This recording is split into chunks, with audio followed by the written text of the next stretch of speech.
आइए अपने अपने बाइबल्स को हम जेम्स यानी याकूब उसके 4 में खोल लें।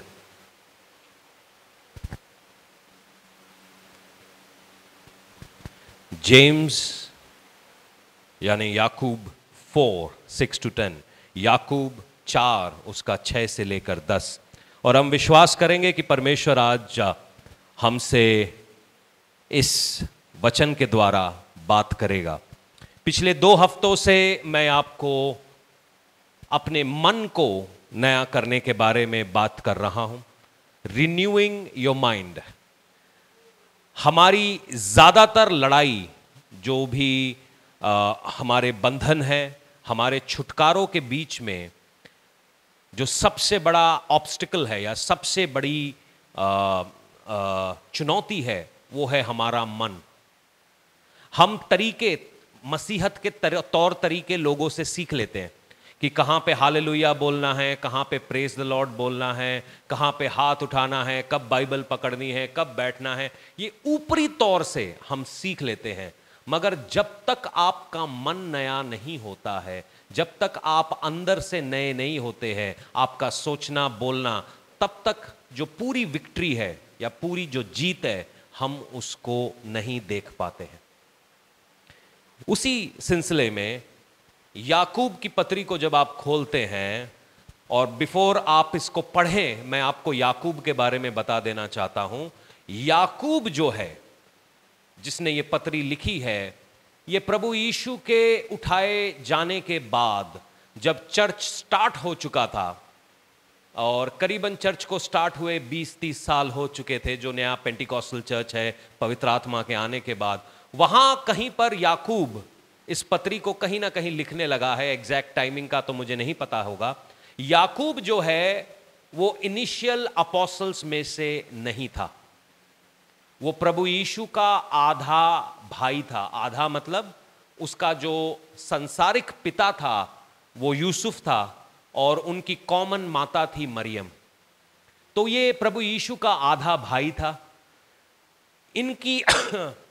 इन्होंने प्रभु यीशु की बातों पर, परमेश्वर उसके घर में है, उसकी मां को पता है कि कंवारी गर्भवती हुई है, बचपन से उसने यीशु को देखा है जब से उसने होश संभाला है, मगर मजे की बात है उसने यीशु पर विश्वास नहीं किया था।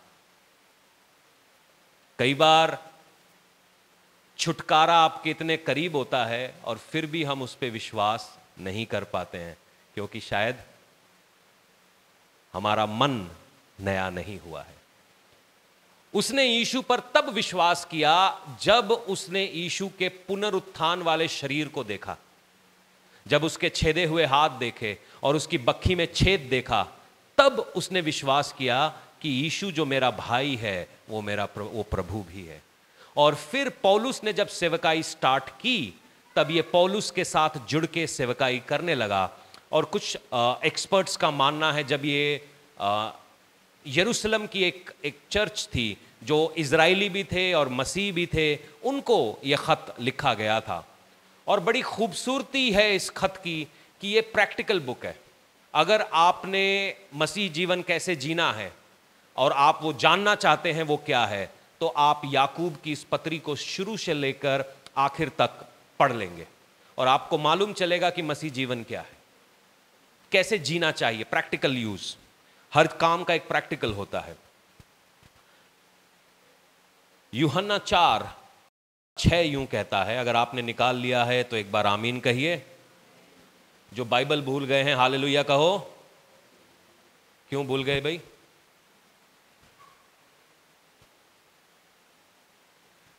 मैं एक ऐसी, अगर आपको पढ़ना नहीं भी आता तो बाइबल उठा के चलिएगा। मैं एक ऐसी आंटी को जानता हूं जो कभी स्कूल नहीं गए मगर हिंदी अंग्रेजी की बाइबल पढ़ लेते हैं। परमेश्वर का अनुग्रह है, पढ़ लेते हैं, अंग्रेजी में बातें करते हैं। मैं अगर कभी मौका लगा तो मैं उनसे मिलवाऊंगा आपको। पवित्र आत्मा बहुत कुछ कामों को कर सकता है, मुर्दों के अंदर जान डाल सकता है, लंगड़ों को चला सकता है। पवित्र आत्मा कुछ भी कर सकता है। उसकी पॉसिबिलिटीज को हम बॉक्स में बंद नहीं कर सकते। ये बॉक्स मालूम है क्या है? हमारा माइंड है। आज मैं शायद उस ताले को खोलना चाहता हूं ताकि आप समझें कि आपका माइंड आपको कहीं रोक के तो नहीं बैठा है। सुनिएगा,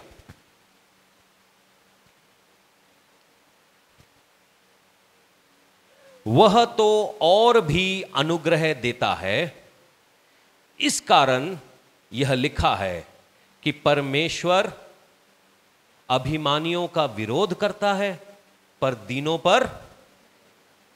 इसीलिए परमेश्वर के क्या हो जाओ और शैतान का सामना करो, वह तो तुम्हारे पास से क्या करेगा? परमेश्वर के निकट आओ तो वह भी तुम्हारे निकट आएगा। हे पापियों, अपने हाथ शुद्ध करो। हे दूचिते यानी डबल माइंडेड पीपल, आप शायद ऐसे किसी को जानते तो नहीं होंगे। अगर शीशे में ऐसा आदमी दिखे तो उसको गुड बाय बोल देना। हे दो चिते, ये बड़ी डेंजरस बातें हो रही है। ये मैंने नहीं लिखी है, याकूब ने लिखी है। याकूब यीशु का भाई, मैं बस बोल रहा हूं, ठीक है? मेरे साथ झगड़ा नहीं है आपका। हे दो चिते लोगों, अपने हृदय को पवित्र करो, दुखी हो और शोक करो और रो। तुम्हारी हंसी शोक में और तुम्हारा आनंद उदासी में बदल जाएगा। प्रभु के सामने दीन बनो तो वह तुम्हें शिरोमणि यानी कि सबसे आगे करेगा। बड़ी खूबसूरती से याकूब एग्जॉल्ट भी कर रहा है और डांट भी रहा है। मैं ये आज थोड़ी सी, क्योंकि प्रैक्टिकल बुक है तो मैं प्रैक्टिकल कुछ बातें आपके साथ शेयर करना चाहता हूं। जब हम विश्वास में नहीं थे, हम एक हिंदू परिवार से आते थे। मेरे जो पूर्वज थे वो बंगाल से आते थे और प्रभु की दया से हम बहुत आनंद में थे, बहुत अच्छे थे। परमेश्वर से दूर थे मगर फिर भी आनंद में थे, अच्छे थे, क्योंकि पैसा आ रहा था, सेहत सही थी, सब कुछ सेटल था। 1985 के आखिर में कुछ ऐसा हमारे साथ होने लगा कि हमारा पैसा पानी की तरह बह जाता था। इनफैक्ट ऐसा हुआ, एक दिन मुझे याद है कि मेरे पिताजी 50,000 रुपये लेके आए। 1986 की बात है, तब मेरी उम्र शायद 6-7 साल की होगी, जितना मुझे होश है। उन्होंने अलमारी के अंदर रखा, मम्मी को बोला ताला लगाओ। मेरी मम्मी ने ताला लगा दिया और बोला कि शाम को मैं किसी को भेजूंगा, गाड़ी अनलोड होने वाली है, पेमेंट देनी है। घर में रहने वाले मैं, मेरा भाई जो 1-1.5 साल का है और मेरे दादा दादी और मम्मी। घर के अंदर कोई नहीं घुसा। वो 50,000 हमारे घर से गायब हो गए, बंद अलमारी में से, चाबी मेरी दादी के जेब में। तो ये शुरुआत थी हमारे बुरे दिनों की, या यूं कहिए अच्छे दिनों की, सोचने का फर्क है। तो 1986 से हमारी बैंड बजना स्टार्ट हुई। बैंड बजते बजते 1999 तक हम पहुंचे। और जो एक मेरी मम्मी की सहेली थी और हमारे फैक्ट्रीज आजू बाजू में थे, तो उन्होंने चर्च के बारे में बताया। मेरी मम्मी चर्च में गई और वहाँ से हम धीरे धीरे बदलने लगे। इस बात को आप याद रखिएगा। तो जब हम पहली रात को चर्च में गए तो हमें मालूम चला कि हमारे ऊपर विचक्राफ्ट, ये जो पैसे निकालने का, सेहत निकालने का जो काम हुआ था, वो कलकत्ते में से हमारे ही किसी रिश्तेदार ने किया था।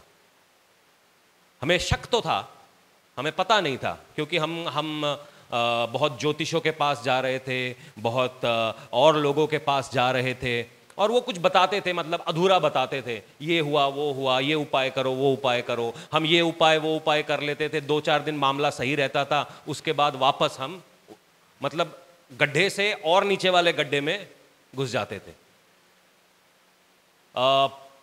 तो जब हम पहली बार, मैं और मेरी मम्मी चर्च गए एक साथ, तो हम दोनों को एक दर्शन दिखा। हम दर्शन में, वो बात मैं बताना नहीं चाहता हूं, मगर हमारा दर्शन एक था और हमें पता भी नहीं था कि परमेश्वर दर्शनों में बात करता है, क्योंकि बाइबल ही नहीं पता थी। बाइबल के परमेश्वर को तो जानना बहुत दूर की बात है। तो 1986 के अंदर हमारे ऊपर एक विचक्राफ्ट हुआ, वो भी कलकत्ते से। और मैं 1999 में विश्वास में आया और मेरा विश्वास परमेश्वर में तगड़ा होने लगा 3 या 4 के आजू बाजू।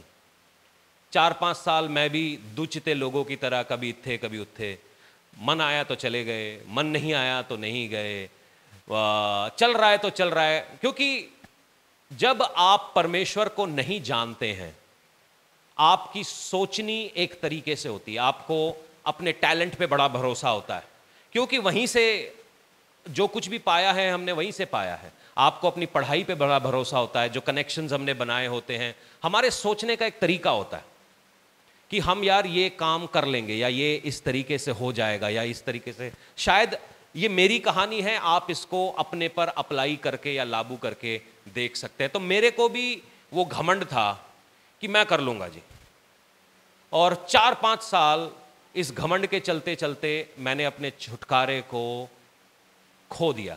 परमेश्वर को जानते थे, चर्च जाके भी बैठ जाते थे, और वो पास्टर जी ने बोला तो फास्टिंग भी कर लेते थे, दान दक्षिणा भी दे देते थे, मगर कहीं ना कहीं मेरे को यह था कि परमेश्वर तो शायद नहीं करेगा, मुझे ही करना पड़ेगा और मैं ही करूंगा। तो मुझे मेरे टैलेंट पे ज्यादा भरोसा था। तो ये करते करते 4-5 साल निकले, और उसके बाद परमेश्वर ने जब वो आपके को गर्दन से पकड़ता है तो आपको समझ में आता है कि आप कहाँ पे गलत हैं। और जिस दिन मैंने अपना भरोसा या अपना जो मेरा घमंड था, जब उसको तोड़ा, उस दिन से स्टेप बाय स्टेप परमेश्वर मुझे आगे लेता चला गया। जब तक मैं इस घमंड में था कि नहीं यार मैं ही कर पाऊंगा। कई बार कई लोग सोचते हैं ना, मेरे जैसा स्मार्ट कोई नहीं, आप नहीं सोचते होंगे, कई लोग सोचते हैं मेरे जैसा तेज कोई नहीं, मेरे जैसा चालाक कोई नहीं, मेरे जैसा इंटेलिजेंट कोई नहीं। ये बेवकूफ़ी है, ये बहुत बड़ी बेवकूफ़ी है। मेरे जैसा सुंदर कोई नहीं, ये बहुत बड़ी एक बेवकूफ़ी है। मेरे जैसा अमीर कोई नहीं, थोड़ा इंतज़ार करो, पता चल जाएगा। तो जब मैंने ये मेरे जैसा कोई नहीं वाला अप्रोच को छोड़कर परमेश्वर को अपनी ज़िंदगी में पहला स्थान दिया, चीज़ें जगह पर आने लग गई धीरे धीरे। ये कोई जादू की छड़ी नहीं थी, धीरे धीरे स्टेप बाय स्टेप परमेश्वर मुझे सही लोगों के पास ले गया, सही एसोसिएशंस हुए, सही बातों को मैंने सीखने लगा, सही चीज़ों को मैं करने लगा। और कुछ ना होते हुए भी बॉस था मैं। तो ये परमेश्वर ने मेरी जिंदगी में होने दिया, समझ दी, सोच दी, और परमेश्वर मेरे को आगे लेता चला गया। 2008 में मैंने एक दर्शन देखा कि जहां से मेरे ऊपर विचक्राफ्ट हुआ है, वहां पर मैं खड़ा हूं, और आग जो लोगों को, मतलब लोग जो आग में गिर रहे हैं, मैं उनको वहां से निकाल रहा हूं। मेरे ऊपर विचक्राफ्ट कब हुआ? 2085-86 में। आज हम कहां पर हैं? 2024 में। परमेश्वर 1985 से जानता था कि वो हमारा इस्तेमाल करने वाला है कलकत्ते में। अभी तक क्यों नहीं किया? क्योंकि शायद मैंने अपने आप को उतना नीवा नहीं किया जितना परमेश्वर मुझे देखना चाहता है। 40 साल के बाद आज शैतान के सर के ऊपर पांव रखने जा रहा हूं।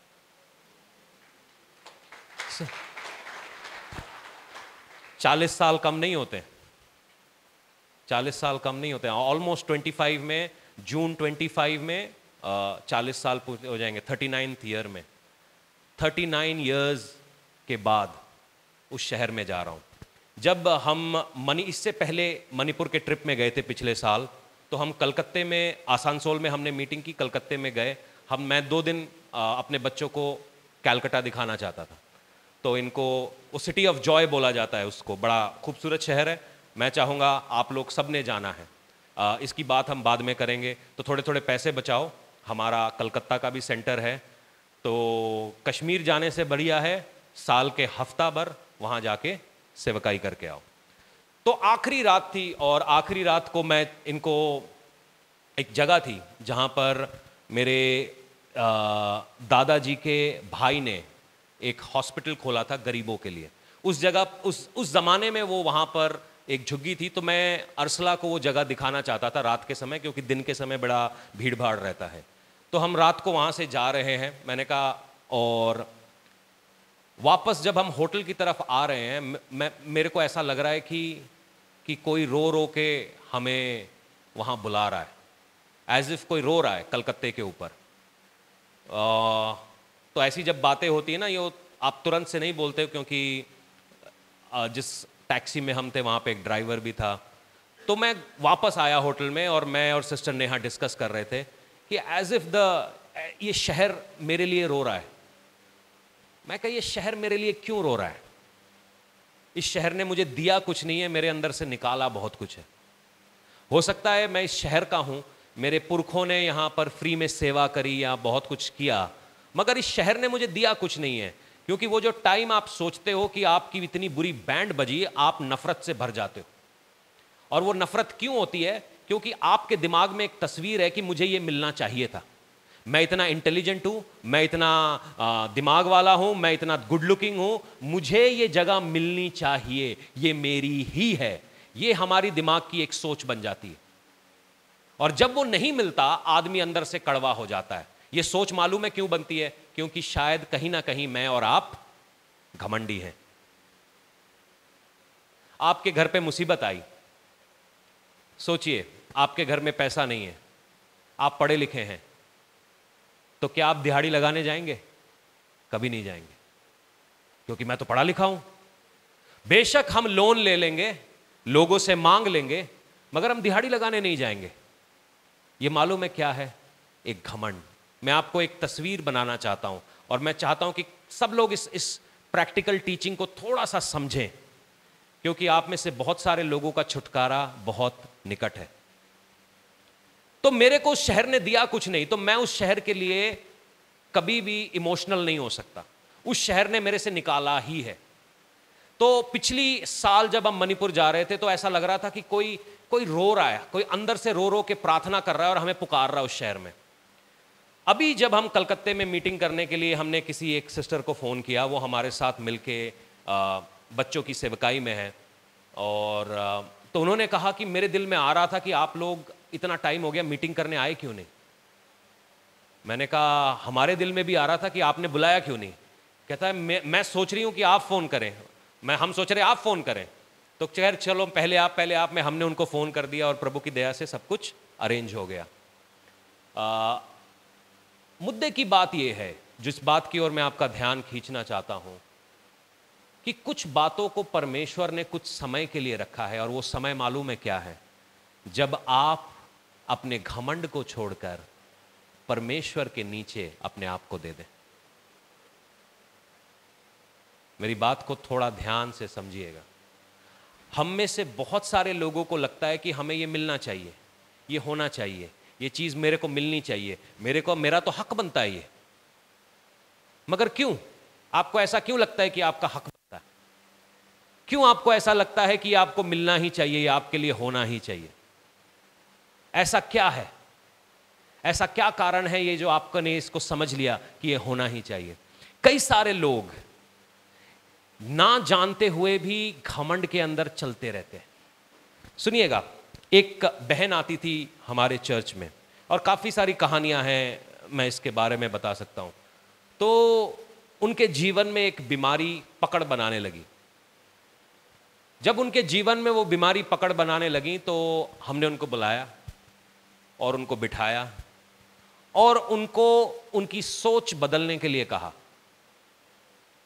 2 साल वो हमारे साथ थे, और हमें मालूम था कि पहले दिन से इनकी प्रॉब्लम क्या है। अलग अलग तरीके से हम उन्हें बताने लगे, ऐसा कर लीजिए, ऐसा बदलाव कर लीजिए, ऐसा बदलाव कर लीजिए, ऐसा बदलाव कर लीजिए। उन्होंने मानी नहीं। जिस दिन हमने सांप की पूंछ के ऊपर पांव रखा और उनको पिन पॉइंट किया कि ये इशू है, मान भी गई ये इशू है, मगर उन्होंने अपना सोच नहीं बदला, चर्च बदल लिया।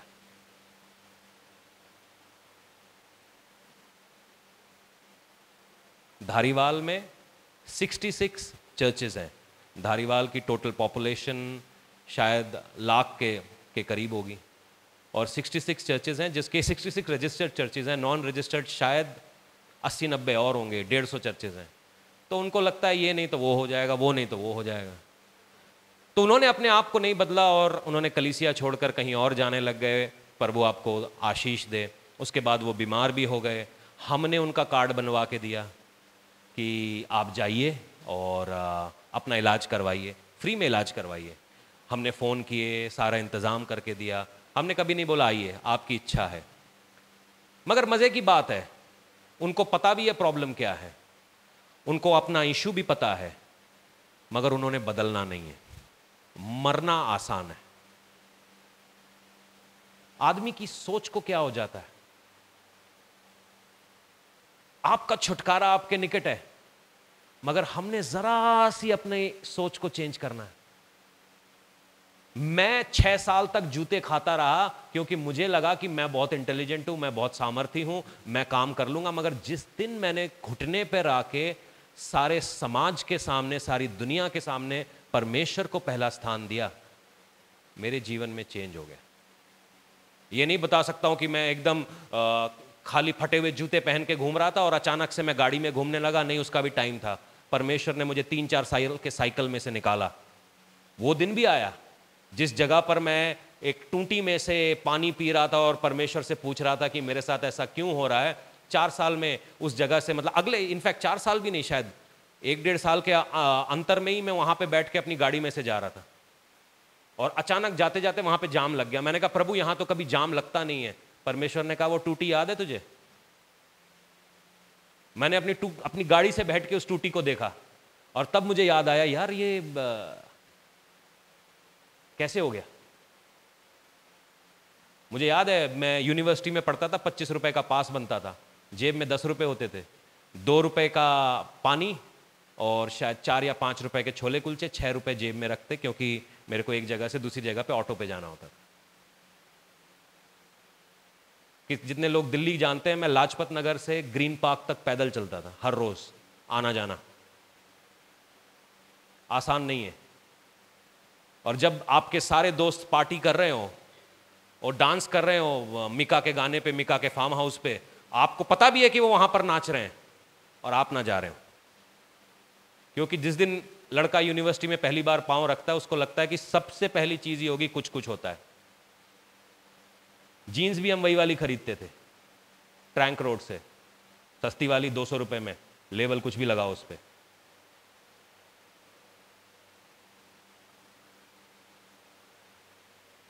लगता था कि आपको पार्टी में जाना चाहिए मगर आप काम पे लगे हुए हैं। मगर वो दिन अच्छे थे क्योंकि मुझे समझ में आया कि मेरे अंदर क्या कमियां थी, मेरे अंदर क्या इश्यूज थे, तो मैं उसको डील कर पाया। तो इन बहन का भी यही हाल था, इनको बता दिया कि इनके अंदर क्या प्रॉब्लम है, चेंज नहीं होना। उसके साथ साथ कई सारे लोग ऐसे भी हैं जो इस कलीसिया में बैठे हैं, उनको बोलता हूं ये प्रॉब्लम है, वो बदलाव करते हैं, प्रभु आशीष देते हैं। मैं पिन पॉइंट नहीं करना चाहता। लोगों को क्या लगता है कि अगर माई वे और हाईवे, अंग्रेजी की एक कहावत है, या तो मेरे तरीके से होगा या बिल्कुल नहीं होगा। माई वे और हाईवे, जी मैं आपको बता देता हूं, आपके तरीके से कुछ नहीं होने वाला। अगर आप चाहो तो आपके तरीके से आप करवट भी नहीं बदल सकते, होना उसी की तरीके से। अच्छा होगा कि मैं और आप समझ लें। कलीसिया को ऐसा लगता है कि पासबान नहीं, हमें यस मैन चाहिए। यस मैन मतलब सते हैं यस बॉस, जी हुजूर।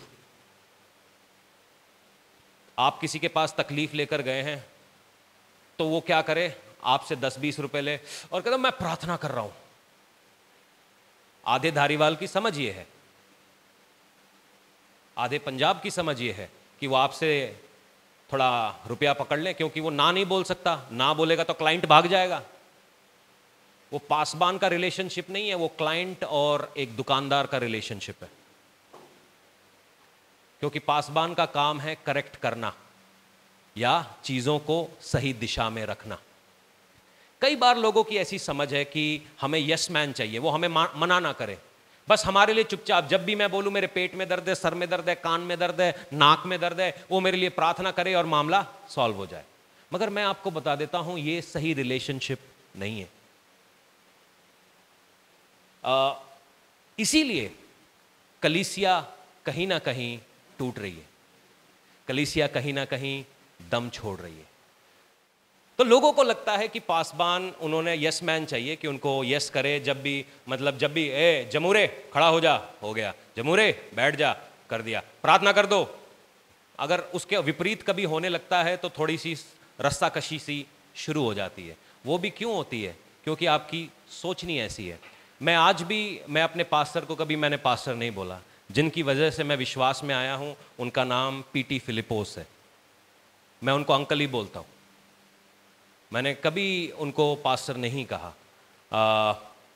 परमेश्वर का धन्यवाद देता हूं उनके जीवन के लिए।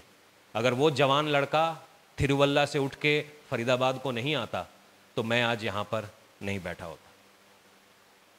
वो उस आदमी ने अगर मेरा हाथ नहीं पकड़ा होता तो मैं यहां नहीं बैठा होता। और उनको शायद बहुत कम लोग जानते होंगे, पूरी दुनिया में उनको शायद बहुत कम लोग जानते होंगे, शायद मेरे को ज़्यादा लोग जानते हैं, मगर मैं उनकी सेवकाई का प्रोडक्ट हूँ। उस बंदे ने अपने आप को दीन किया ताकि मैं खड़ा हो सकूं। वो अपनी ख्वाहिशों को उसने मारा। अपने तिरुवल्ला बहुत सुंदर जगह है, जितने लोग नहीं गए हैं मैं चाहता हूं कभी आप भी जाइए। रबड़ प्लांटेशंस भरी हुई हैं वहां पे, पहाड़ हैं, बारिशों के दिन पे वो बादल नीचे आ जाते हैं, बड़ी खूबसूरती रहती है। वो जगह छोड़ के वो फरीदाबाद के एक सेक्टर 3 में आ जाते हैं और वहाँ पर सेवकाई स्टार्ट करते हैं। और परमेश्वर शायद उस आदमी को अपने जगह से उठा के मेरे लिए लेकर आया था, ये मेरा मानना है। कई बार हम घमंड में जिन हाथों ने हमारे लिए दुआ की हम उनको नहीं समझ पाते। कई बार ये घमंड का एक प्रोसेस है, इसको हमें समझना है, इसको आज हमें हराना है। ये एक डीमन है जो आपके सर के अंदर, ये आपकी एक तस्वीर, आपका एक सोच, आपका एक तेरा स्टेटस है, तेरा ये है, तेरा वो है, ये एक दिमाग के अंदर उसने एक लड़ाई का मतलब ऑर्डिनेंस फैक्ट्री खोल रखी है आपके लिए दिमाग के अंदर। हर 2-2 दिन में एक धमाका होता रहता है, हर 2-2 दिन में एक धमाका होता है। मेरी बात को बहुत ध्यान से इस बाइबल के अंदर से समझिएगा। जब आप दूसरा इतिहास को पढ़ते हैं, वहां पर एक उजिया नाम का एक राजा हुआ जो 42 साल तक उसने इजराइल के ऊपर राज किया। जब वो बच्चा था, करीबन 17-18 साल का था, तब उसने गद्दी संभाली थी और 42 साल तक वो राज करता रहा। परमेश्वर ने उसको जीत दिलाई सारे दुश्मनों के ऊपर। बाइबल ऐसा बताती है, जब दूसरा इतिहास उसका 26 पढ़ते हैं, उसके 6 से लेकर 14 तक आप पढ़ते हैं, वहां पर उसके बारे में बताया गया उसके पास 3 लाख लोग थे। 2000 तो लोग उसके घर के अंदर थे जो उसके घर को संभालने वाले लोग थे, इतना बड़ा घर था उसका। बाइबल बताती है कि उसने बियाबानों में किले खड़े कर दिए, उसने शहरों को पक्का कर दिया और उसने कोई लड़ाई नहीं हारी थी। चीज उसके दिमाग पर चढ़ गई, चीज उसके दिमाग पर चढ़ गई। उसको आया परमेश्वर तो मेरा इतने साथ है। उसने क्या किया, सब याजकों के साथ मिलकर परमेश्वर के सामने धूप चलाने चला गया। वो कुर्सी लेके आना मेरे पास।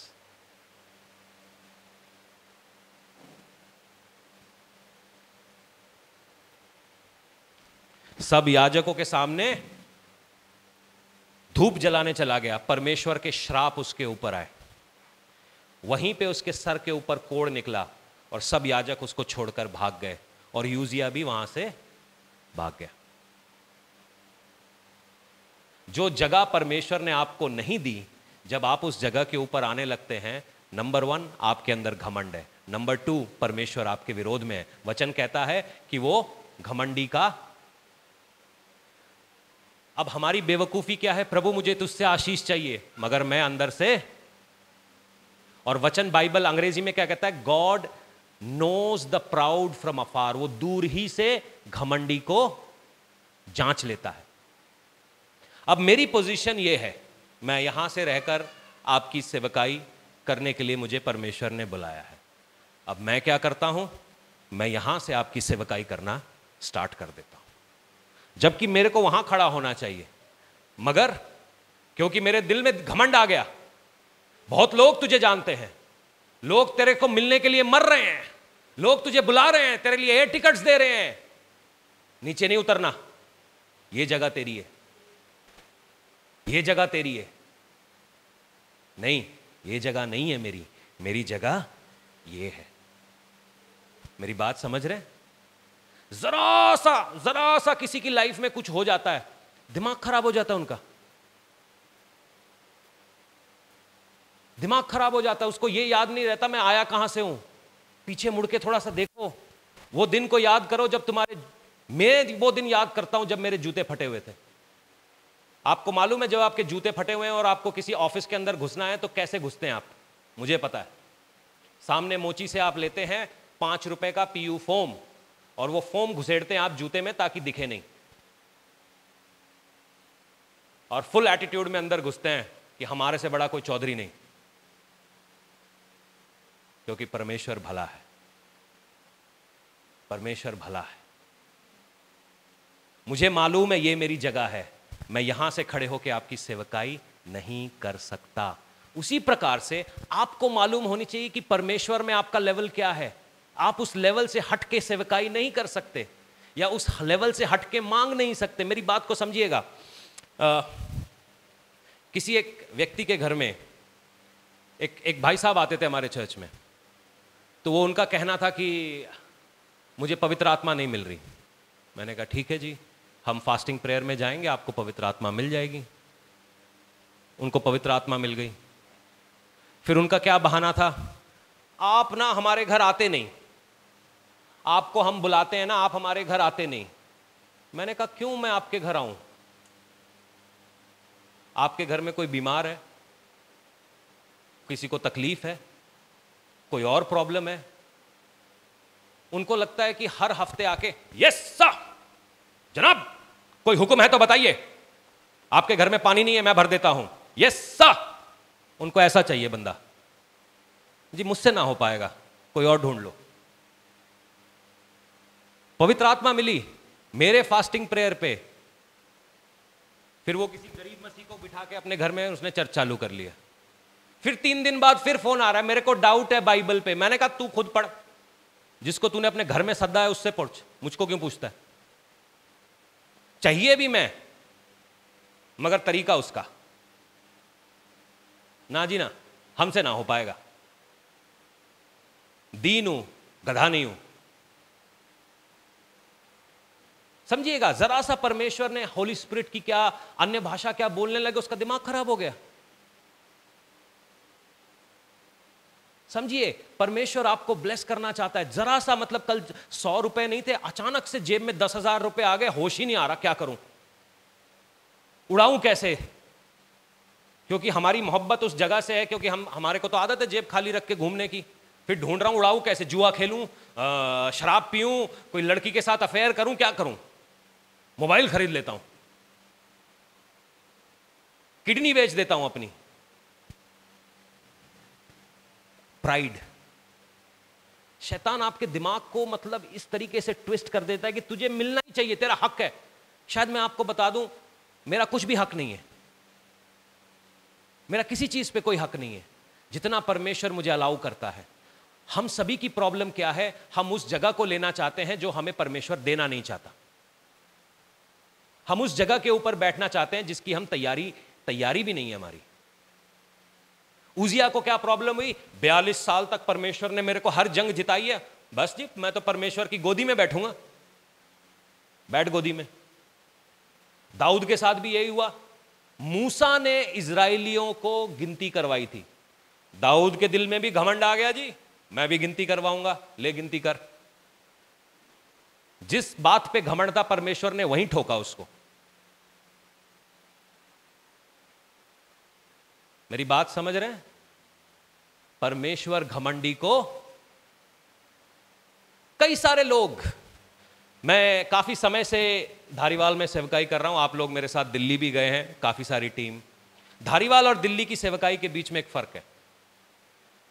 जो काम मैंने आज से 12 साल पहले किया उसकी गवाही लोग आज भी देते हैं, आज भी। मेरे पास वीडियोस हैं, मेरे को थोड़ा टाइम नहीं मिल रहा उनको देने के लिए, मगर बाकी जो लोग मेरे साथ थे आप उनसे पूछ सकते हैं। मतलब वफादारी जो मैं उनके लिए आज कर रहा हूं, वो कभी पलट के नहीं बोलते कि ये आपकी वजह से हुआ।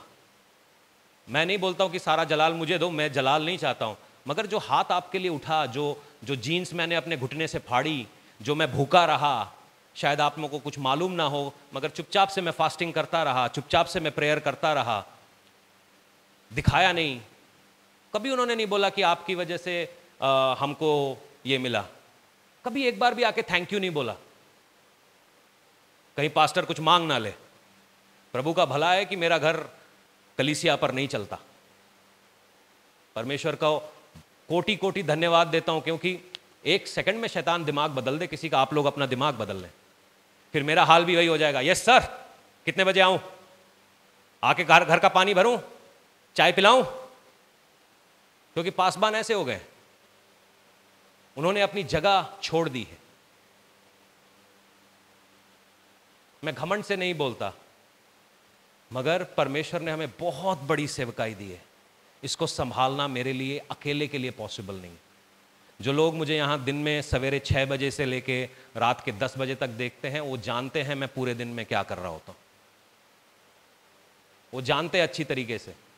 सोचिए, दिन के 100 कॉल्स आ रहे हैं, अगर मैं 100 के 100 कॉल्स उठाने लगूँ तो ये तो मैं आपको बड़ा छोटा नंबर दे रहा हूँ, नंबर बहुत बड़ा है। आप बात करके देखिए 100 कॉल्स पे।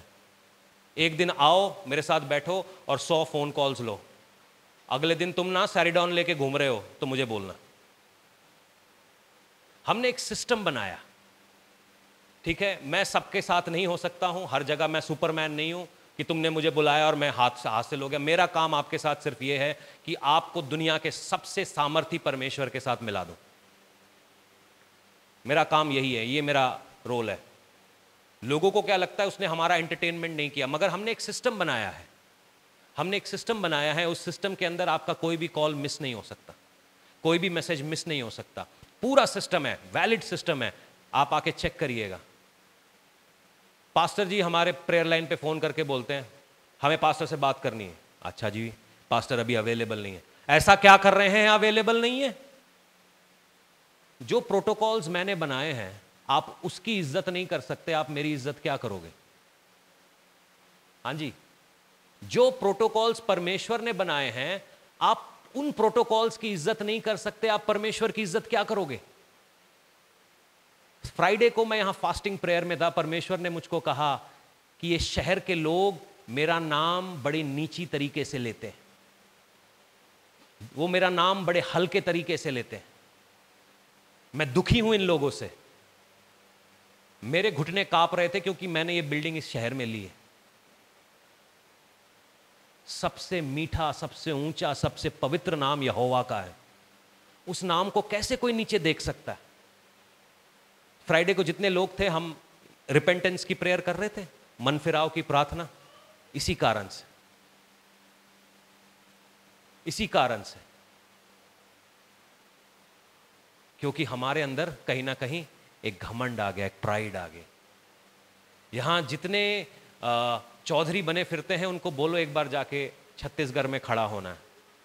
जितने चौधरी बने फिरते हैं उनको बोलो एक बार बनारस के बीच में जाके खड़ा होना है।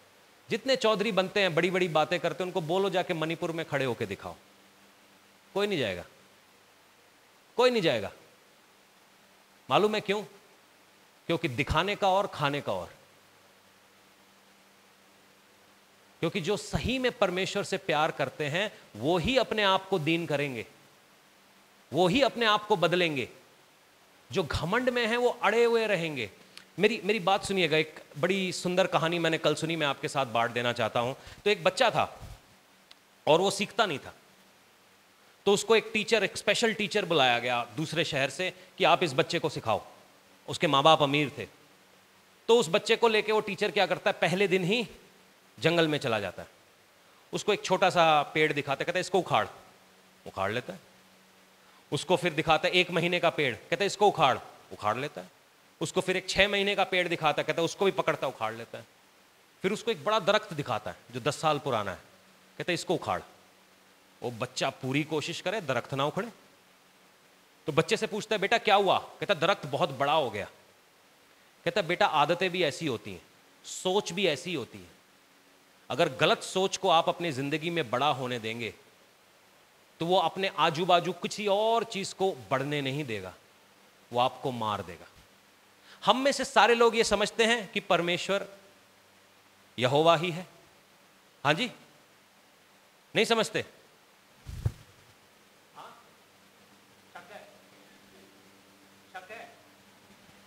नहीं, थोड़ा बहुत 50-50।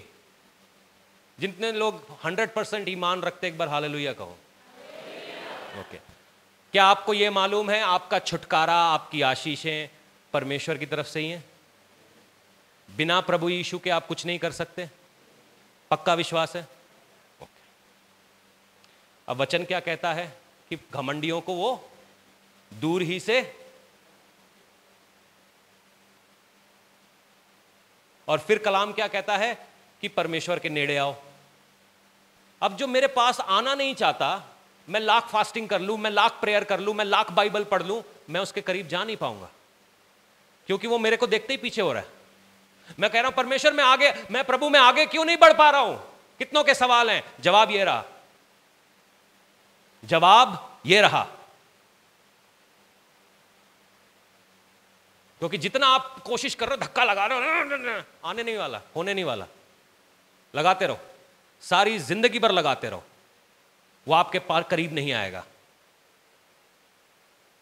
उप्स, इतना मैंने समझ गया, घर जाओ, खाना भी नहीं है आज, कहीं मुझे कुछ मिला के ना खिला दो।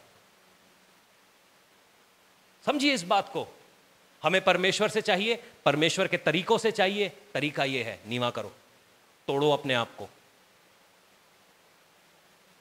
तोड़ो। जो काम 7 दिन में हो सकता है, शायद आपकी जिंदगी में 40 साल से ना हुआ हो। तोड़ो, ब्रेक करो अपने आप को, ईमान लेकर आओ प्रभु के ऊपर।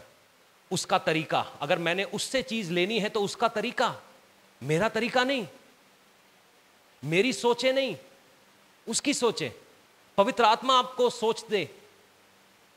और जब तक आप पूरा सरेंडर नहीं करोगे परमेश्वर को, काम नहीं बनेगा। 2 कहानियां मैं आपको सुनाना चाहता हूं, एक सेवक की जिंदगी से। आपको योना नबी के बारे में मालूम है? बता देता हूं जितनों को नहीं मालूम है। योना नबी को परमेश्वर ने बोला निनवे को जा। योना नबी तार्शिश को चला गया। वो फिर समुंदर में परमेश्वर ने हिलाने लगे नाव। जितने लोग उल्टी जगह पर जा रहे हैं उनकी जिंदगी ऐसे ऐसे हो रही है, तो समझ लो आपको परमेश्वर ने बोला धारीवाल जा, आप जाके बैठे हो बॉम्बे, तभी आपकी नाव ऐसे ऐसे हिल रही है। फिर सब पूछ रहे किसकी वजह से आई ये मुसीबत, किसके वजह से आई? सब बोल रहे हैं निकालो पर्चियां। योना की पर्ची निकल आई। फिर मच्छी खा गई उसको। मैं सोच रहा हूं मैं मच्छी को खाता हुआ अच्छा लगता हूं, मच्छी मुझे खाती हुई कैसे लगेगी? और जाके उल्टी कर दिया, वो भी कहां? निनवे में। अब योना को गुस्सा आया। निनवे के अंदर मच्छी की मतलब पेट में था, तो मतलब ऑब्वियसली उसने कोई टूथब्रश तो किया नहीं होगा। पेट के अंदर जो जो भी हैं सबके साथ घूम रहा है पूरे निनवे में। मन फिराओ मन फिराओ मन फिराओ, अपना दिमाग खराब करता हुआ, मन फिराओ मन फिराओ मन फिराओ, परमेश्वर का आना निकट है, परमेश्वर का आना निकट है। कठोर लोग मन फिरा लेते हैं, कठोर लोग मन फिरा लेते हैं। अब योना को गुस्सा है, तूने माफ कैसे कर दिया? एक तो मच्छी के मुंह में लेकर मेरे को यहां तक लेकर आया, मैंने तेरा मैसेज भी दिया और तूने इनको मारा भी नहीं। एरोगेंस। लोग किसके हैं? तरीका किसका? न्याय कौन करेगा? हमारे को एटीट्यूड ही है बड़ा। कैसे हो गया इसके जीवन में? कैसे हो गया? हो सकता है उसने माफी मांग ली हो, आपने नहीं मांगी। आधे ऐसे ही घूम रहे चौड़ में। निनवे के अंदर योना को घमंड था कि मैंने प्रचार किया, मैंने एक प्रोफेसी की निनवे के ऊपर कि निनवे नाश होना चाहिए। परमेश्वर तू निनवे को क्यों बचा रहा? परमेश्वर आदमी के दिल को देखता, दिल को। बाकी सारी चीजें बेकार है। अगर आपका दिल सही है, आप परमेश्वर में सही हो, परमेश्वर आपके साथ सही है। अगर आज हम किसी चैलेंज में हैं तो थोड़ा सा आईना देखो। कई बार हमें हमारे बारे में नहीं पता होता। अगर मैं आपसे आपके बारे में पूछूं तो आप अच्छी चीजें बताओगे। बहुत कम इंसान होंगे जो बुरी चीजें बताएंगे, वो भी बचा बचा के कि बस सवेरे की चाय मुझे अच्छी चाहिए होती है, बाकी तो मैं चला लेता हूं। फिर वो नहीं बोलते कि चाय के बाद मुझे नाश्ता भी अच्छा चाहिए होता है। अगर नाश्ता ना ही मिले तो मैं प्लेट दीवार पे छाप देता हूं। फिर दोपहर का खाना भी अच्छा चाहिए होता है, और फिर मेरे कपड़े भी धुले हुए चाहिए होते, जूते में पॉलिश भी चाहिए होती है। अगर वो ना मिले तो मेरा दिमाग खराब हो जाता है। ये सारी बातें कोई नहीं बताएगा, मैं बस मूडी हूं, I am a little Moody. Little का मतलब क्या पाजी? ताड़ा लिटिल हाड़ा तो 1 किलोमीटर हो गया। ਜਦੋਂ तो ਤੁਹਾਨੂੰ ਵੇਖ ਰਿਹਾ ਤੁਹਾਡਾ ਮੂੰਹ ਸਿੱਧਾ ਹੀ ਨਹੀਂ ਹੁੰਦਾ, ਹਮੇਸ਼ਾ ਟੇੜਾ ਹੀ ਰਹਿੰਦਾ। ਵਾਟੀ ਬਹੁਤ ਹੈ ਮੇਰੇ ਮੂੰਹ पे।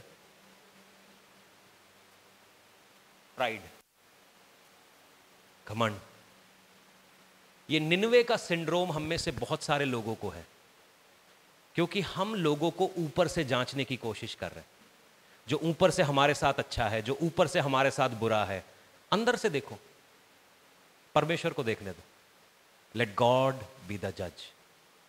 दूसरा जो एक सिंड्रोम है वो आप देखते हैं अनानायस और सफीरा के अंदर। ये सिंड्रोम वो सिंड्रोम है जिसमें आप दूसरों के सामने अपने आप को अच्छा करना चाहते हैं। अनानायस और सफीरा ने क्या किया? उन्होंने अपनी जमीन बेच के पतरस के सामने जाके बोला कि हम सारा पैसा दे चुके, जबकि उन्होंने सारा पैसा नहीं दिया। कोई गलत काम नहीं किया उन्होंने। अगर आप इसको बिब्लिकल तरीके से देखने जाएं, उन्होंने अपनी जमीन का एक हिस्सा चर्च में लाके दे दिया। क्या बुरी बात है? कोई बुरी बात नहीं। मगर वहां पर ऐसा हो रहा था कि लोग अपनी सारी प्रॉपर्टियां बेच के चर्च के नाम कर रहे थे। अब वहां पर सपोज 100 रुपए की जमीन बिकी, इसने ले जाके 80 रुपए पतरस के सामने रख दिए और सबको सामने बोल दिया जी मैंने तो सारा दे दिया। क्यों उसने ऐसा बोला? ताकि लोग उसकी शिफ्ट करें, ताकि लोग उसकी बदले में उसको क्या मिला?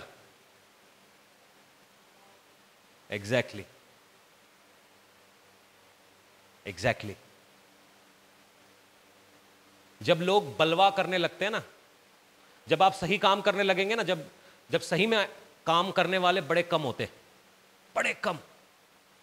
अगर आपके पास 100 की भीड़ है ना, 100 में से 5 आदमी ऐसे होंगे जो सही काम करने वाले होंगे। जब आप गलत काम करने लग जाएं, ट्राई कर लेना आज जाके, आपकी भीड़ आपके बाजू इतने बढ़ जाएगी कि आप हैंडल नहीं कर पाओगे। जितने पुट्ठे आदमी होते हैं उनके दोस्त कितने होते हैं? जितने लोग नशे में हैं, आप उनका फोन लिस्ट निकाल के देखो, कितने लोगों को डायल करते, कितने लोगों से बातें करते हैं। जो लोग विश्वासी हैं, आप अपना फोन नंबर उठा के देखो, अगर आप सही से विश्वास में चल रहे हो, 2 या 3 नंबर, चौथा नहीं मिलेगा आपको। वो भी 2-3 नंबर परिवार के होंगे, एक बीवी का होगा जो हर 2-2 मिनट में फोन करके कहां हो, कहां हो, कहां हो। बाकी और कुछ नहीं। मगर किसी नशेड़ी के फोन को पकड़ के देखो, किसी जुआरी के फोन को पकड़ के देखो, फहरिस्त खत्म ही नहीं होती उनकी। ओ पाजी बल्ले बल्ले। समझ रहे हैं इस बात को? अंग्रेजी की एक कहावत है, the birds of same feather flock together. जो सेम आपको दिखा, कई बार देखते हैं ना शाम में बिजली की तार के ऊपर सारी एक जैसी चिड़ियां एक जगह पर बैठी होती हैं, पूरे दिन की बातें कर रही होती हैं। तू कहाँ गई थी, मैं कहाँ गई थी, तेरे घर में क्या है, मेरे घर में क्या है, ये है वो है। वो सारी भीड़ इतनी बड़ी है और चै चै चै चै चै चै चै चै चै चै चल रही है उसके नीचे। बात क्या हो रही है किसी को नहीं पता। मगर सही काम करने जाओ, आप एक सही काम करने जाइए, देखिए कितने चलते हैं आपके साथ। हम आपके साथ हैं, अच्छा कल आएगा। कल मेरी बुई है ना, बुई की सहेली है चंदो, उसकी जो कुत्ती है ना, उसने बच्चे देने, मैं उत्थे बिजी हाँ, मगर मैं ताड़े नाल ही हाँ, ताड़े नाल ही हाँ। पाजी बिल्डिंग दा चंदा, ओ पाजी मैं मेरी किडनियां लिख लो मेरी किडनियां बेच के मैं आपको दूंगा वापस। अच्छा जी, इंस्टॉलमेंट देनी थी बिल्डिंग की, पाजी हुण मुक गए अगली बार। और जदों दी बिल्डिंग की तुसी ओपनिंग करा ली, सबसे बढ़िया फूल माला लेके ताड़े नाल एकदम फुल ऐसे एकदम सफ़ेद चिट्टे कपड़े पहना के आपके साथ फोटो, कि लगेगा बनवाई इसी ने, ठेकेदार ही यही था।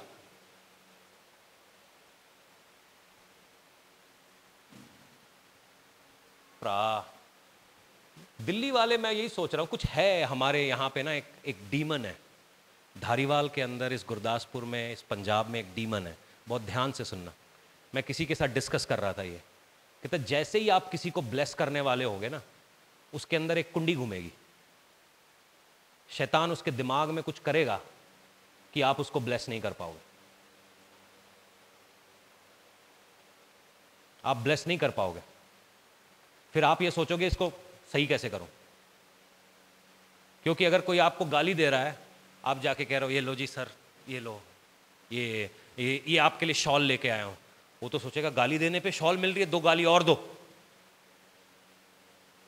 सही में जब आप पेरेंट्स एक पेरेंटिंग की स्टेज पे हो जाते हैं ना, माँ बाप की स्टेज पे, तो वहां पर आप किसी गलत काम को रिवॉर्ड नहीं कर सकते, आप गलत काम को डांटते ही हैं, बैठ नीचे बैठ, ठीक से बैठ। तो यही है धारीवाल में, जब भी आप किसी को यहां से दुआ देने लगोगे ना, जब यहां से दुआ निकलती है ना, वो फलती है। जब भी आप ऐसा करने लगोगे, मैंने अक्सर देखा है, 100 में से 99% ऐसा देखा है, उसके अंदर कुछ होता है, कुछ हो जाता है उन लोगों को। दिल से आप चाह रहे हो कि मैं इसको ब्लेस करूं, कि मैं इसको ब्लेस देखूं, मैं इसकी लाइफ में कुछ होता हुआ देखूं, क्योंकि परमेश्वर ने मेरे को इसकी लाइफ में ठहराया है। अगर ठहराया नहीं होता तो आप इस चर्च में नहीं होते, आप इस चर्च में नहीं होते। 144 है यहां पे, आप वहां पर बैठे होते। अब तो ब्रांचेस भी हैं, ब्रांचेस में बैठे होते आप। कौन सी ब्रांच पे कौन सा है मुझे ये नहीं पता, मगर परमेश्वर ने अगर आपको मेरे पास भेजा है तो किसी कारण से भेजा है। वो कारण आपको भी पता होना चाहिए, मुझे भी पता होना चाहिए। जब मैं वो रिलीज करूंगा तभी आएगा। कई लोगों की जिंदगी में आ भी जाता है, फिर वो सोचते हैं अच्छा इसको अगर मैंने बोल दिया तो फिर तो भाई मामला ही गड़बड़ हो जाना है, मामला ही गड़बड़ हो जाना है, हमने कुछ और तरीका अपनानी है, खींचो इसको नीचे। खैर ये पुरानी बातें हैं। दिल्ली के अंदर मैं सेवकाई करके आया, वो आज भी मुझे याद करते हैं। यहां पर कितने लोग चंगे हुए जो आज मुझे याद करते हैं। Praise God. अरे करते हो आप? अरे यार आपको मैं आज मुर्गा जरूर खिलाऊंगा, लेके आओ, किसी का भी पकड़ पकड़ के लेके आओ। बहुत कम है, बाकी लोग चंगे होके सेवकाई को तोड़े कैसे वो याद करते हैं, कैसे कैसे स्कीमें चलाएं, क्या करें, कैसे कैसे इसकी रातों की नींदें हराम करें। दुख, आपको मालूम है किसी एक आदमी को आग में से निकालना कैसा होता है? बहनें जानती हैं वो जब चूल्हों के अंदर रोटी सेकना कैसा होता है। कभी तंदूर के अंदर हाथ डाला है? एक दिन गलती से मैंने ट्राई किया, 3 दिन तक उसमें मैंने बर्नॉल लगा के घुमाऊं, जला कुछ भी नहीं था।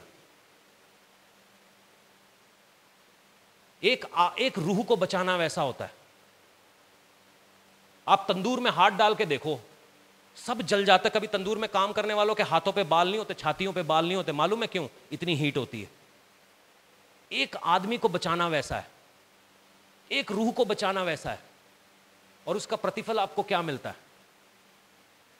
रुसवाई, गाली, स्कीमिंग।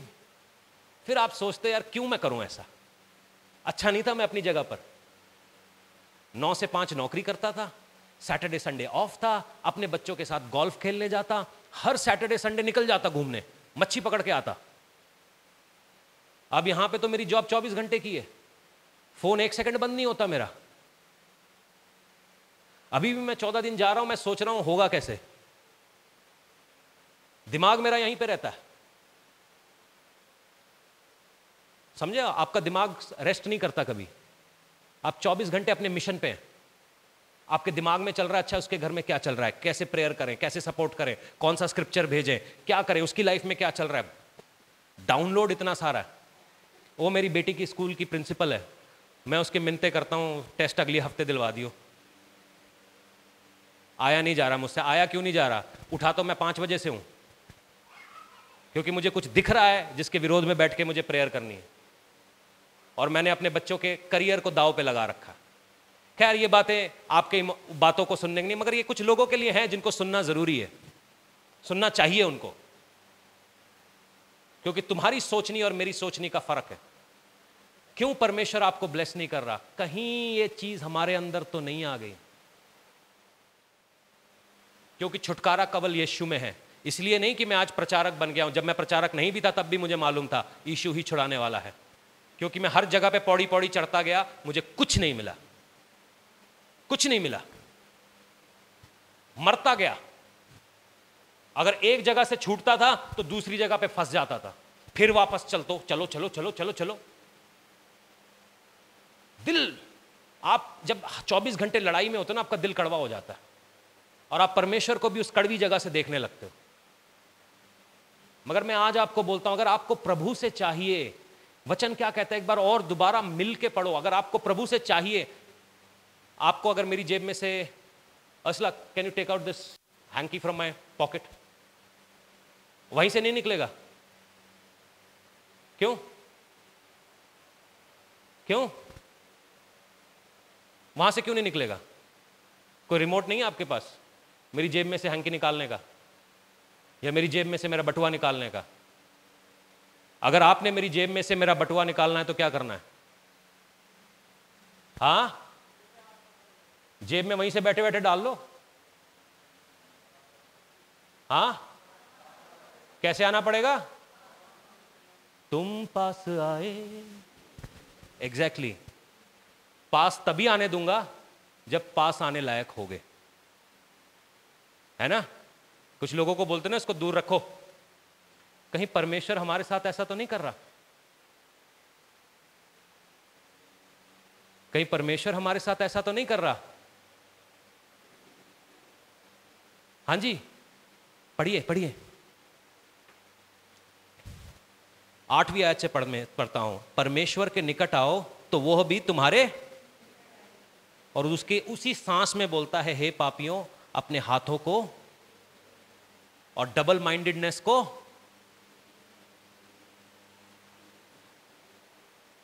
अपने हृदय को, ये करने के लिए कह रहा है, ये करना पड़ेगा। ये इसका मतलब करने से हो जाता है। इसका मतलब देयर इज अ पॉसिबिलिटी कि आप अपने हाथों को शुद्ध कर सकते हैं, अपने डबल माइंडेडनेस को सही कर सकते हैं, अपने दिलों को साफ कर सकते हैं। जब मेरे से मेरे पैसे लिए गए ना, जब मैं गरीब हो गया, जब मैं 1985 तक था ना, तो 1985 तक मेरे पास मेरे शहर की सबसे बड़ी ट्राईसाइकिल थी। सारे खिलौने मेरे पास हुआ करते थे, जो मेरे पास मेरे खिलौने की पेटी हुआ करती थी जिसमें मैं 2 आदमियों की लाशें रख सकता हूं, इतने खिलौने थे। और 1986 से एक ऐसा दौर आया कि मैं और मेरा भाई खड़े थे और सामने से वो 1 रुपए की वो आइसक्रीम मिलती थी, वो चूसने वाली। हम दोनों भाई खड़े हैं और हमारे पड़ोसी खा रहे हैं, और हम दोनों भाई एक दूसरे को समझा रहे, कल लेंगे कल लेंगे। फिर हमने स्कीम करी, हम कहीं पे बाल कटवाते थे 2 रुपए का, तो मैंने बोला मेरे भाई के, मैं तेरे बाल काट दूंगा, मशरूम कट, आइसक्रीम खाते हैं। वो दर्द आपको शायद नहीं पता, भी आप हंस रहे हैं। फिर मेरा पापा आके घर में रोया कि मैं अपने बच्चों को एक आइसक्रीम नहीं देख सकता हूं। तब आपको लगता है मेरे को मिलना चाहिए, ये मेरा है, ये हक है मेरा, ये हक है मेरा। ये आपको घमंडी कर देता है, ये आपको घमंडी कर देता है। जिस दिन आपने ये सोचा ना मेरा हक नहीं है, ना भी मिले, जिस दिन मेरे दिमाग में जिस दिन ये आया ना, मैंने जब सरेंडर किया ना कि तो प्रभु अगर पैसे नहीं भी हुए ना, मैं फिर भी तुझे ही प्रभु कहूंगा, फिर तो भाई बल्ले बल्ले थी। मैं सीरियसली, मेरे दिल से आया ये मैंने मुंह से नहीं कहा, मैंने ये प्रेयर भी नहीं की। मैंने कहा प्रभु अगर कुछ ना भी हो तो भी मैं तेरी सेवा करूंगा, तुझे ही प्रभु कहूंगा, तेरे सिवा और किसी को प्रभु नहीं कहूंगा। सिचुएशन चेंज हो गई। लोग मेरे पीछे तुरने लगे, काम करो जी हमारे लिए, तू काम कर, तू काम कर। मेरा दिमाग ही खराब हो गया जी, मैं काम करूं?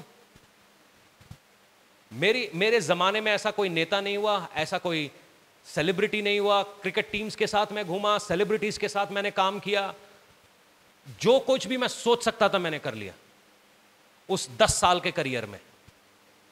ये कोई मेरी खूबी नहीं थी, मेरे जैसे हजारों थे, मगर मैंने कहा कि प्रभु तू कर, चाहे कुछ नहीं भी हो मैं करूंगा, तेरी सेवा करूंगा। आप पे ही आप, आज भी आप सोच लीजिए, हम सेल्फ फंडेड मिनिस्ट्री हैं। कुछ लोग, कुछ पासबान दोस्त हैं मेरे, मैं उनसे वो पूछते हैं तेरा इन्वेस्टमेंट कहां से आता है? मुझे खुद नहीं पता कहां से आता है, मगर जब मैं मांगू मिल जाता है। मुझे खुद नहीं पता कि क्या होने वाला है, मगर परमेश्वर ने मुझे झुकने नहीं दिया। प्रभु का भला है, प्रभु भला है, क्योंकि मैंने उसको कहा कि प्रभु चाहे जो भी हो मैं तेरी सेवा करूंगा। इंसान का दिमाग खराब होना चाहिए ना। गोवा छोड़ के गोवा गए आप में से कोई? नहीं गए? पैसे बनाओ जाओ, दुनिया की 2 जगहें जो सबसे सुंदर है, एक है स्विट्जरलैंड, एक है गोवा। 5 साल रह के आया हूं मैं, दोनों जगह पे भी परमेश्वर मुझे लेकर गया है। गोवा से निकल के धारीवाल का जो ट्रैवल है ना, आपका दिल तोड़ देगा। जिस दिन मैं गोवा से निकल के धारीवाल आ रहा था, वो पुणे की तरफ एक पहाड़ी है, उस पहाड़ी पे मैंने अपनी गाड़ी रोकी और मैं नेहा को बोल रहा हूं, यार हम ये जगह छोड़ रहे हैं।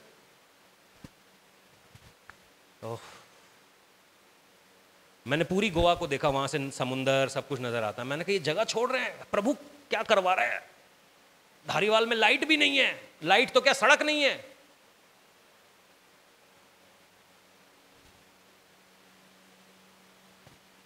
यहां से ही उसने मुझे खड़ा किया। सुनिएगा सुनिएगा, बहुत साल पहले बड़ी ईमानदारी से मैंने अपना YouTube चैनल स्टार्ट किया। मुझे कुछ भी नहीं आता था, कुछ भी नहीं आता था, ना एडिटिंग ना कुछ आता था। मैं पहले काम करवाया करता था। जब मिनिस्ट्री में गया मेरे पास पैसे पूसे नहीं थे, तो जो कुछ ना जो मेरी पहली वीडियो है वो आप खोल के देखिएगा आपको समझ में आ जाएगा कितने पानी में था मैं। तब कोई भी ऑनलाइन नहीं हुआ करता था, कोई भी अनुग्रह टीवी नहीं हुआ करता था, कोई भी बंदा नहीं होता, खाली एक बंदा मैं। अपनी वीडियोस कैसे बनाता था, पंखा बंद करता था, वो कैनन का एक मेरे कम ऑफिस में अभी भी एक वो पड़ा है, उस पर मैं अपनी वीडियो बनाता था। अचानक से मैं मिनिस्ट्री करने पहुंचता हूँ गुजरात, लोग मुझे पहचानने लगते। मैं कहता हूँ यार मैं तो स्टार हो गया। उसी दिन परमेश्वर ने कहा कल से तू फोन नहीं चुकेगा क्योंकि तेरा दिमाग खराब ना हो। मैंने कहा मैं नहीं चुकना। फोनों की बारिश हो रही है, दनादन फोन। मतलब आप सोचोगे ना सबसे बात करूं, हाँ आपका प्रचार सुना, आपको बहुत अच्छा लगा। कहता इससे दूर रहना है, इससे दूर रहना है। अगर मैं तेरे अंदर नहीं होता तो उनको कुछ भी अच्छा नहीं लगता। मुझको बना के रख, ये तेरा पहला फोकस होना चाहिए। मैं सच बोल रहा हूं ईमानदारी से। मेरे बाद जो शुरू हुए उन्होंने 3 लाख फॉलोअर्स बना लिए, मैं अभी 90,000 में हूं। जबकि उनको मेरा आधा नहीं पता। जितना काम मुझे आता है ऑनलाइन, उनका आधा उनको नहीं आता। कैसे? फर्जी काम बहुत हो सकते हैं। अब अचानक से उनके नंबर भी गिर जाते हैं। कभी कभी ध्यान दिया करो, मैं तो बड़ा नंबर देखता हूं ना हर सवेरे। दीपक आया नहीं आज? दीपक को आया है। हर सवेरे हम क्या करते हैं, एनालिटिक्स देखते हैं बैठ के। मुझे मालूम है किसका क्या नंबर है। रात भर पहले 3 लाख था, सवेरे खोला तो लाख भी नहीं रह गया उसका। हमारा चल रहा है, धीरे धीरे बढ़ रहे हैं, स्टेप बाय स्टेप चलेंगे। अभी हमने बंगाल जीता है, आगे बांग्लादेश भी जीतना है। उन्होंने मना किया है ना कि कोई और नहीं चलेगा, वहीं पे खोलेंगे। मैं आज बोलता हूं वहीं खोलूंगा। मेरे पुरखों का एक किला है ढाका बांग्लादेश में, उसको तोड़ के उन्होंने एक किला बना दिया। मैंने परमेश्वर से बोला है, प्रभु तेरा वचन है कि जहां पे पांव रखोगा वो तू मुझे देगा, मुझे वो मेरा किला वापस दे। उसको मैं चर्च में तब्दील करूंगा और ये होगा भी। बख्शीगंज में चर्च खुलेगा भी, क्योंकि परमेश्वर करेगा, मैं नहीं करूंगा। मैं पीछे रहूंगा, अपनी औकात में रहूंगा, अपनी सीट पे रहूंगा, उसको गाड़ी चलाने दूंगा। तू चला, तू मिला, तू रास्ता दिखा। अगर आज आप फंसे हुए हो और आपके पास आप कल क्या होगा ये नहीं पता, ये करके देखो। प्रभु को पहली जगह पे रख के देखो। पीछे हो जाओ, थोड़ी देर पीछे हो जाओ। बहनों से बात करता हूं, जब आपका पति कुछ उल्टा सीधा हरकत करता है तो फिर आपके मन में आता ना मैं कंट्रोल लूं। तुमसे नहीं हो रहा, बैठ जाओ। फिर दोनों टकराते हैं और मुझे फोन करते हैं, मेरी बात नहीं सुनता। आप पीछे हो जाओ, सुन लेगा, सुन लेगा। मेरे से ज्यादा कैसे पता है इसको? पता है जी, बेचारा 4 आदमियों से मिलता है, उसको थोड़ा तो पता ही होगा। हो सकता है आपके जितना ना पता हो, थोड़ा सा तो पता ही होगा। पीछे हो जाओ। जब लाइफ में कुछ ना चल रहा हो, कुछ सही नहीं चल रहा हो, पीछे हो जाओ। प्रभु चला ले। क्योंकि आप अगर चला सकते तो अभी तक चला लेते। Can we come to that ground of understanding? अगर चला सकते तो चला लेते। अब चल नहीं रहा तो जिसको चलाना आता है उसको चलाने दे। क्या कहता है आगे वचन? दुखी हो क्या? मगर आजकल चर्च बोलती है डांस करो, चर्च बोलती है डांस करो। हर चर्च में बल्ले बल्ले यस्सु तेरी बल्ले बल्ले हो रही है। जब तक चर्च में डांस नहीं होता चर्च खत्म नहीं होता। हम भी डांस के खिलाफ नहीं है, मगर मैं तुम्हें बोल रहा हूं द हार्ट ऑफ सॉरो। जब भी आप किसी जवान को नशा करते हुए देखते हैं, तेज गाड़ी चलाते हुए देखते हैं, क्या आपके दिल में नहीं आता कि यार ये बच्चा बचना चाहिए, ये परिवार बचना चाहिए, ये बंदा बचना चाहिए? मेरी बात को सुनिए, दुखी होना वही है। शायद हम उनसे मिले भी नहीं, शायद हम जानते भी नहीं कौन है, मगर जब हम दुखी होते हैं उनके लिए परमेश्वर काम करता है। सुनिए क्या कहता है, दुखी हो और शोक करो और रो, तुम्हारी हंसी शोक में और तुम्हारा आनंद उदासी में बन जाएगी। प्रभु के सामने दीन बनो तो वो तुम्हें शिरोमणि करेगा। एक आयत है जो मेरी बड़ी फेवरेट है, भजन संहिता 37:4। Psalm 37:4। ये बड़ा कीमती कीमती कीमती कीमती है। क्या तुम्हारे दिल में छोटी सी कोई आशा है, ख्वाहिश है कोई दिल में जो अभी पूरी नहीं हुई?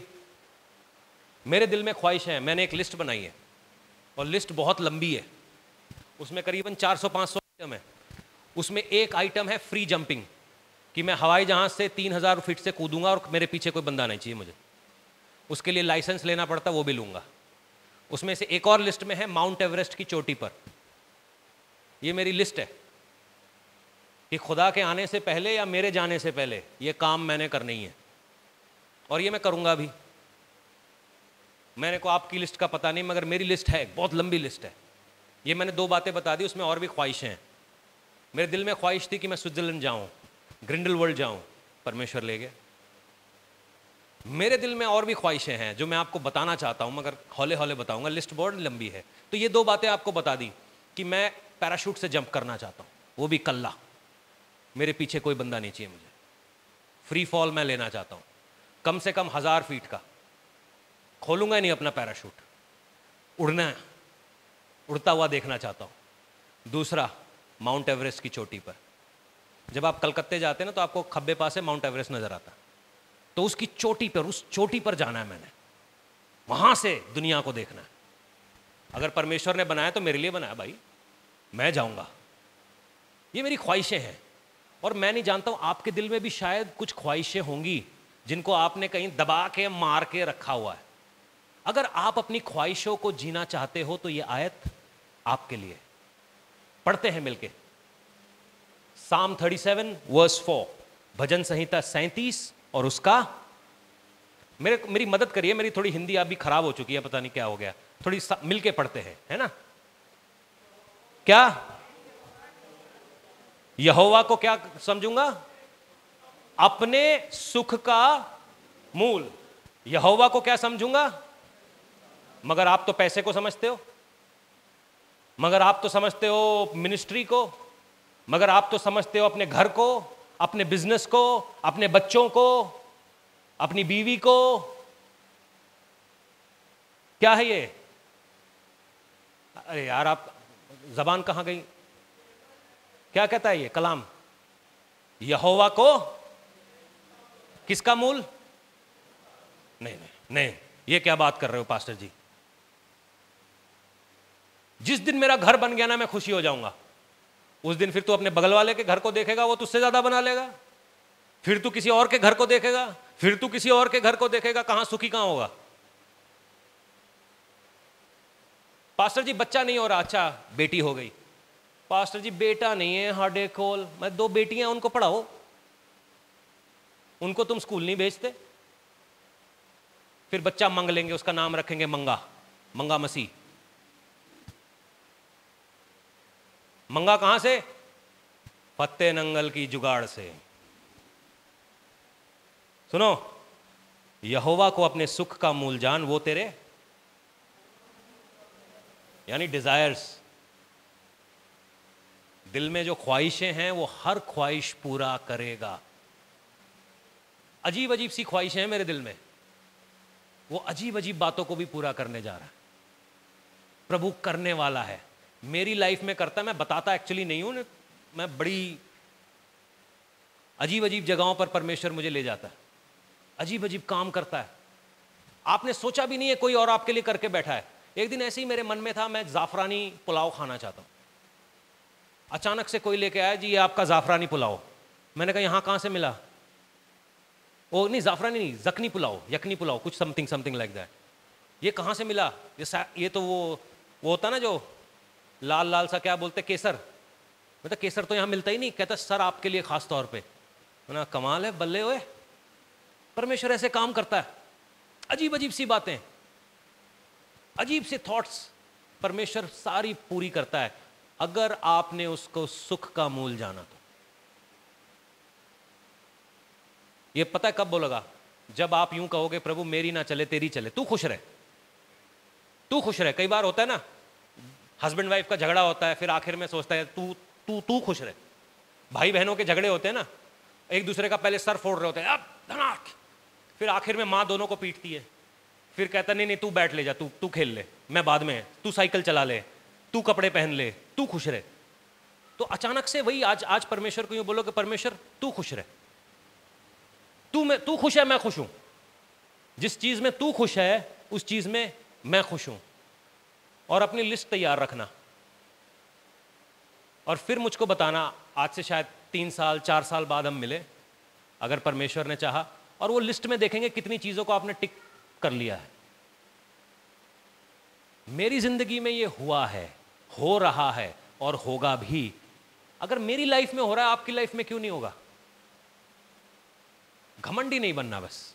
जब प्रभु आपको वो जगह दे दे, घमंडी नहीं बनना। आपने समझना यार प्रभु की वजह से हुआ।